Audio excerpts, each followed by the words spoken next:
Okay, and I heard some people say this was their first Pecha Kucha and worried about some bumps. I have given a Pecha Kucha before, so if I do make any bumps or mistakes, it's completely on purpose, to make you all feel better.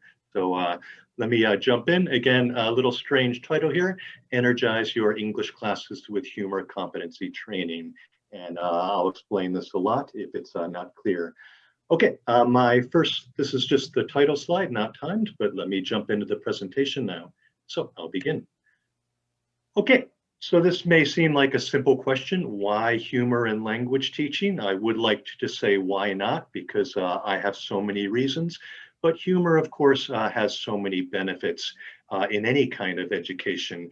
Cornett called it an educator's greatest tool, which maybe sounds exaggerated, but it is a very great tool in education. And particularly in language teaching, because so much of humor is language and culture based. A lot of my personal reason comes from working with Japanese students who have studied abroad and had very good test scores on, say, the TOEIC exam, felt ready academically, but they all told so many stories of like poor Homer here, of just not getting the humor, not getting the jokes when they were in foreign countries. So it's such an important part of social interaction. So great band, great album, and this does have a meaning. I've interviewed a lot of students about this, and one student, he had like an 800 TOEIC score, but he told the story. He was on homestay in England, and he bumped into his host father in the middle of the night in the kitchen. And he'd been there 1 or 2 weeks, and his host father faked surprise and said, "Oh my God, who are you?" And this poor student just froze. He knew what it meant, but he had no idea how to respond, and he still regretted that months later.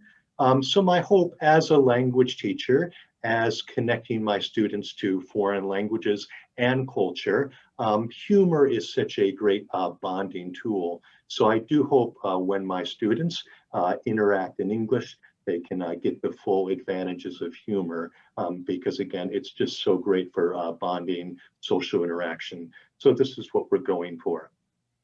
Now, going to a more serious real life incident, Matt Merton here, or as the Japanese called him, Martin, was a star player for my Hanshin Tigers. But 2012, he had a controversial incident with the Japanese media. The pitcher that day was Atsushi Nomi, and Martin made a bad play in the field. And after the game, the Japanese reporter asked him, "Were you trying your hardest when you made that play?" And Martin answered, "No, I hate Nomi, so I gave the other team a run." Now, I would think that 99.9% of us English speakers would recognize that as sarcasm. Merton was insulted. But as maybe you know, the next day's Japanese newspaper, completely literal translation, Martin said, "I hate Nomi, so I gave the other team a run." So big controversy. Okay, and some people think, well, humor is just being a clown like this. But as you know from this great movie, John Keating was also more than just a clown. He wasn't just trying to be funny. He was trying to give his students, hopes and dreams and passion. And humor was just part of this. So again, using humor is not just telling jokes, is not just entertaining yourself or being one-sided. So what do we actually mean by humor competency in language teaching? This is a book I co-edited with my colleague last year. And we go over, this is based on Bell and Pomerantz's model from this great book here. And what this means is, if you are teaching about humor, what are the desired results or goals? What do you want your students to actually do with that humor? And let me go through 4 of these. One is just simply, seems obvious, but recognizing the humor.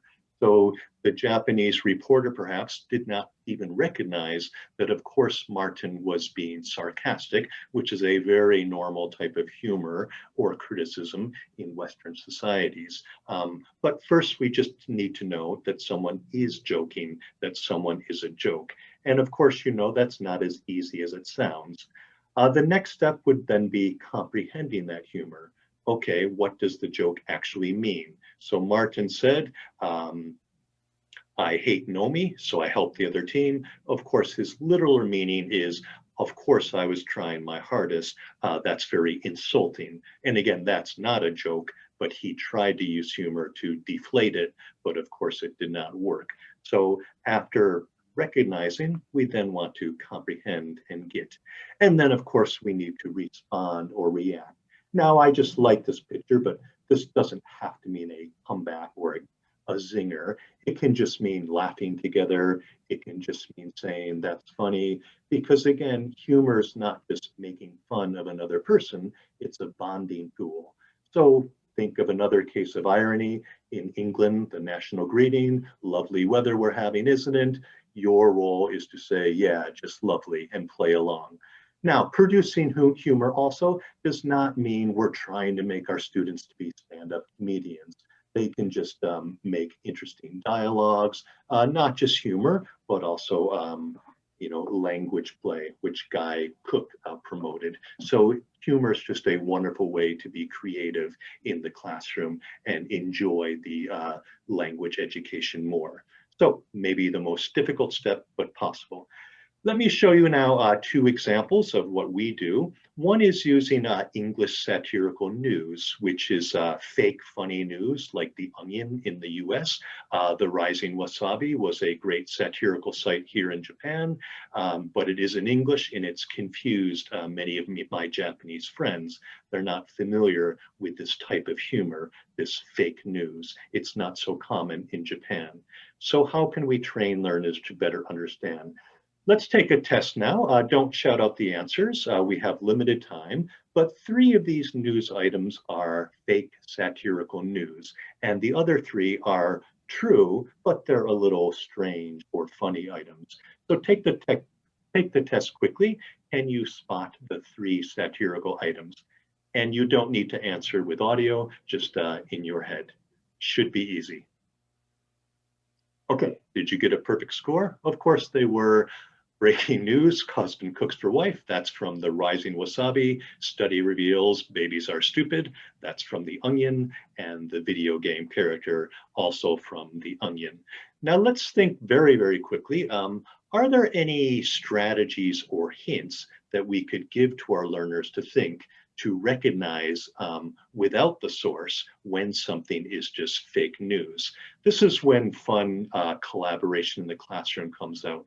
So we give another headline like this to our students. 2-year-old unaware he's basis for 6 couples decisions not to have kids. And they would guess together, is this true? Is this fake? If it's fake, is it funny? And they don't have to think it's funny. I tell my students that. You might not appreciate the humor, but at least get it. And then think about some of the clues. Maybe it's not newsworthy, etc. Many examples. Okay, going back to the Merton case, sarcasm, again, we can just share many visuals because sarcasm does have visual cues.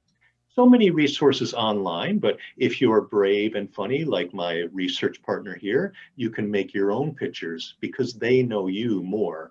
So, and again, we don't need to give a dry academic lecture. A, for example, is called an inverted gaze, but we just need to show that. Vocal cues are another. So elongated vowels, if we say like, oh, I love the Yuminy Giants, I love AKB, I love J-pop, our students will know we're showing irony, showing the opposite. So again, my students know because I mention the Haunching Tigers at least once every class, but if it's a stranger, these kind of vocal cues, this training could give them some hints. I think it's important to show the native culture too, examples, because some people will say Japanese don't use sarcasm, which I think is not true. They might use it less than English speakers and in different ways, but we need to show that it does exist. So if you know that Japanese man, Yuta, he's a Japanese man named Yuta, and he made a very good YouTube video about examples of sarcasm in Japanese. So let's get back to the happy ending. If you don't know, so Martin did have a lot of trouble with his comment, I hate Nomi, but he apologized.